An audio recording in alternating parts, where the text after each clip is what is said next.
So friends, when we are trying to make our video with our slides, at that time this type of bottle can also work. See, we have cut it from this side and we can fix our phone like this, right? And it can be stored behind this stand like this.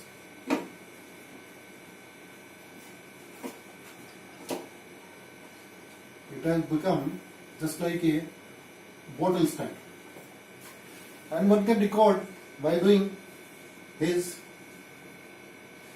reading its slides on it. Easily you can record your sound and in the video through your mobile phone. Second, we have this type of a stand with us.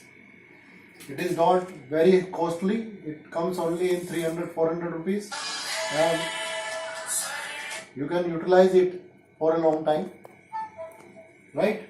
And it can be kept here like this, and easily you can record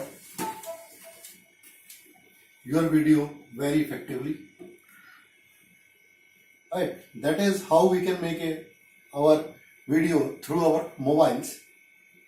Okay, thanks.